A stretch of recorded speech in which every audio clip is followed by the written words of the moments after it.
u takej rýchlej hre, to je niečo ako robil Gogo, idem to hrať s mojim bratom Lukášom Bakošom. Čus. Dobre, tak, lebo nemám čo teraz robiť, tak môžeme začať. Dobre. Ja som ten oranžový alebo červený a on je modrý, takže ideme. A kto skôršie vyplní tieto hviezdičky, vyhral. Ide to vlastne o to, kto dá koho prvšie na zem. Do koho hlavu treští o zem.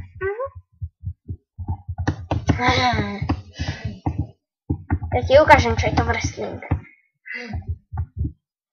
Aha. Hej. Haja! Dobre, takže teraz ťa tu rozdrtím o tú stenu, vidíte? Jaký knockout som mu dal? So mňa sa nemôže rovnať.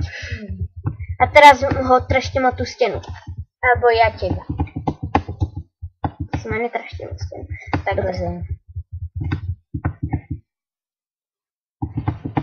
Vyhral si iba prvé kolo, ideme ešte raz. To ja dokážem dvakrát urobiť. Dobre. Ideme ešte. Ideme iba 2 kola, to je také rýchle video, nechcem to moc dlhé. Alebo to video budeme točiť, dokedy nevyhrám. No tak to bude na dlho. Ale nebude, neboj sa. Knockout. Ak teraz vyhrám, už prestaneme točiť. Takže toto video môže byť aj hodinové v pohode. Je to dosť možné. Tak vás varujem, ja som na takéto hory lavy úplne. Mne sa v tom moc nedarí. Ako hovorím.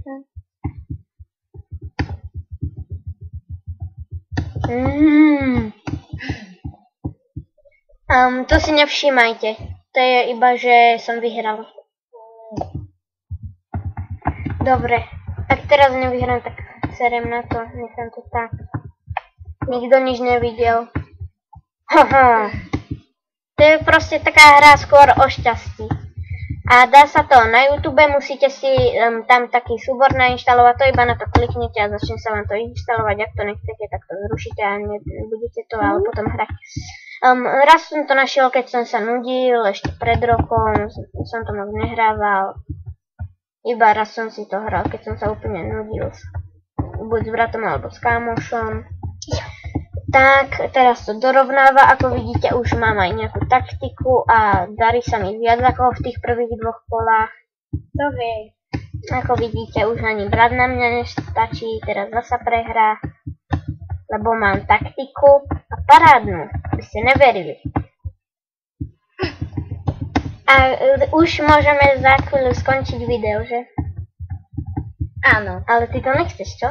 Nie. No škoda. Dobre, tak túto rýchlovku, bleskovku ukončíme a proste vyhral som 52. No, tak asi tak, pekne som ho rozbil. Vyhrál som 2-1. Prvé 2 kola neplatili. Dobre, čiže to bude asi všetko, chcel som iba tak zo srandy natočiť, takže uvidíme sa pri ďalšej hre. Čaute.